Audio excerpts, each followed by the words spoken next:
And here we are. We're going to show you how they do this. Let me get around here. Once it gets mixed, they put it in these. And Blake has a count on how many he needs per row or section. How many is it, Blake, on a pallet?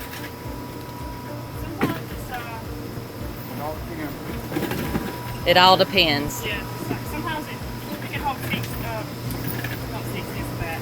Sometimes it can hold, like one would do 15 or 18 on that one section. The middle section would get like 40 sometimes. Sometimes it's 50.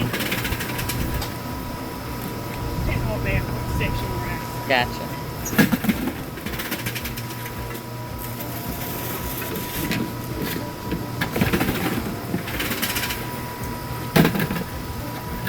Tabitha has these already set up so she can grab them easily.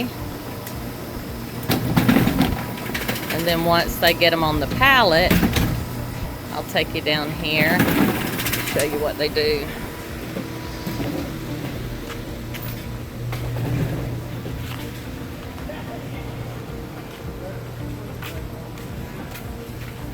They've just about got these set up. I think he's right here. It looks like he's got about 6 or 7 left to do. They don't have the lights on down here, so I hope you can see it. But they'll set these here, and then each one of these will go in a bed. And what they'll do is they'll put it about right here. If you can see this wedge, it's just at the top of where your wedge starts to slope, and then that'll go down to here. I want you to look how beautiful these worms are. I mean, ever since we started doing the wedge system, our worms just seem to be bigger and healthier. I mean, look at that. Is that not some beautiful red wigglers?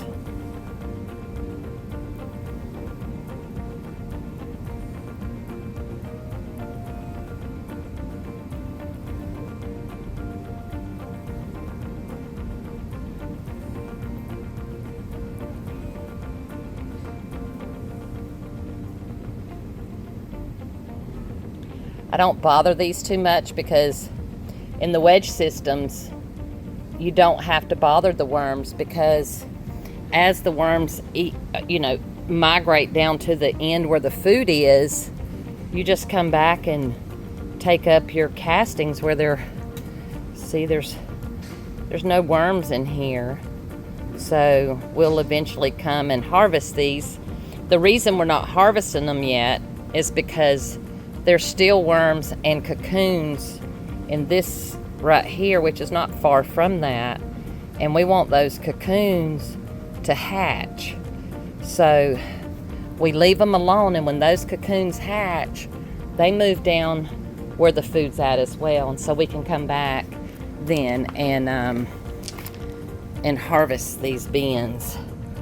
But as you can see down here, see where's our it's dark in here, so the worms are up here eating where it's really wet. They love that real wetness. And see that? And so look at that. We got some, looks like some fungus gnats or something flying around, which is not that big of an issue for us.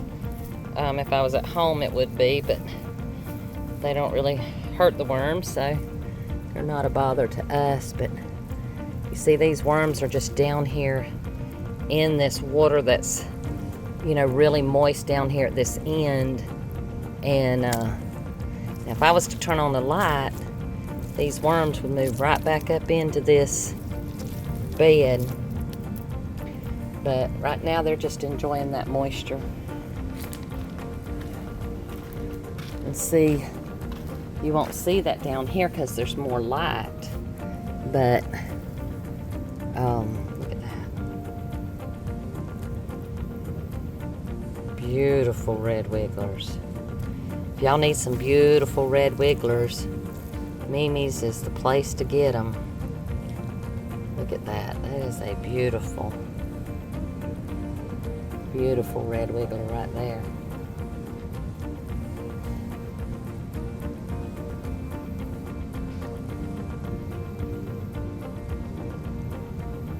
That's a nice plump long one. Look how long he is. And see that striping on him and that yellow tail? That's how you can tell it's a red wiggler.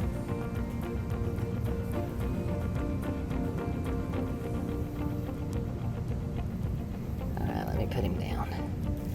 But yeah, so they'll come back and they'll start feeding these. I'll bring you back when they start.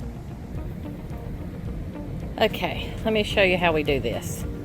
So we have this bucket or this tub of material here that we're going to feed them. And as you can see, I'm going to start right about where this hump is, and I'm just going to dump this out. And it just falls right down this end. And then we just kind of spread it out over this top. Just like that right there. Then we put our thermometer back in. And then this will get watered. And that's it. You just keep feeding that slope, guys. Just keep feeding that slope. So you can see right here where I poured it a little bit further back than what I meant to. But it's not that big of an issue, because there are still some worms back there. But there you have it. That's all there is to it. Alright, if you guys need some worms, head on over to Mimi's Worms, www.mimisworms.com. Get your worms today, and we'll see y'all on your next video.